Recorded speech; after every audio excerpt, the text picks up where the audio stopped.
ఏపీలో బీజేపీ బలపడేందుకు అవకాశాలున్నాయన్నారు ఆ పార్టీ రాష్ట్ర ఉపాధ్యక్షులు విష్ణువర్ధన్ రెడ్డి. బీజేపీ రాష్ట్ర అధ్యక్షుడు మాధవ్ రాయలసీమ నుంచి రాష్ట్ర పర్యటన మొదలు పెట్టనున్నారని తెలిపారు.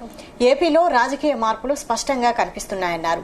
సంస్థాగత మార్పులతో నూతన ఒరవడితో బీజేపీ ముందుకు వెళ్తుందని అన్నారు. ఈ నెల 26న మాధవ్ కడప జిల్లా పర్యటన నేపథ్యంలో బీజేపీ ముఖ్య నేతలు సమావేశమయ్యారు.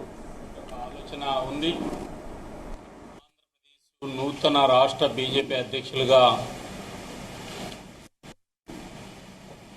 పివిఎన్ మాధవ్ గారు జాతీయ పార్టీ నిర్ణయించిన తర్వాత ఈ రాష్ట్రంలో మొట్టమొదటి పర్యటన రాయలసీమ నుంచి ప్రారంభించడానికి ఒక విశేషమైనటువంటి ఒక ఆలోచన ఉంది. పార్టీ రాష్ట్ర ప్రధాన కార్యదర్శి దయాకర్ రెడ్డి గారు చెప్పినట్లు మొదటి దశలో రాష్ట్రంలో 6 రోజుల పాటు రాయలసీమలో వారు పర్యటించడం జరుగుతుంది. ఆంధ్రప్రదేశ్ రాజకీయాల్లో నూతన బీజేపీ రాష్ట్ర అధ్యక్షులు రాయలసీమలోనే ఎందుకు పర్యటిస్తున్నారనేటువంటి రాజకీయ చర్చలు ప్రారంభించారు. రాజకీయ చైతన్యానికి మారుపేరైనటువంటి ఈ ప్రాంతంలో భారతీయ జనతా పార్టీ బలపడడానికి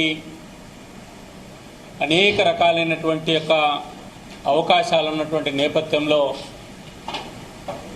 ప్రతిష్టాత్మకమైనటువంటి యొక్క మొట్టమొదటి పర్యటనను పార్టీ శ్రేణులు పెద్ద ఎత్తున విజయవంతం చేయడానికి ముందుకొస్తున్నాయి. అనేక మంది ఈ రాష్ట్రంలో 2024 ఎన్నికల తర్వాత బీజేపీ, తెలుగుదేశం, జనసేన కూటమి విజయం తర్వాత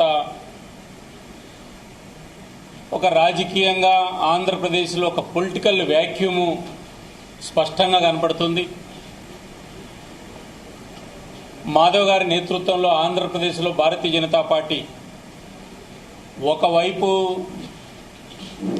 ఉమ్మడి కూటమి ప్రభుత్వం సంయుక్తంగా ఆంధ్రప్రదేశ్ అభివృద్ధికి సహకారం అందిస్తూ, మరోవైపు ఆంధ్రప్రదేశ్లో భారతీయ జనతా పార్టీ బలపడడానికి ఒక ప్రత్యామ్నాయ రాజకీయ శక్తిగా మాధవ్ గారి నేతృత్వంలో పార్టీ బలపడుతుందని చెప్పి మేమందరం కూడా విశ్వసిస్తున్నాం.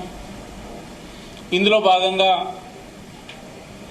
ఈ రాయలసీమ పర్యటనలో ఖచ్చితంగా ఒక రాజకీయ మార్పు ఉండబోతుందని చెప్పి తెలియజేస్తున్నాం.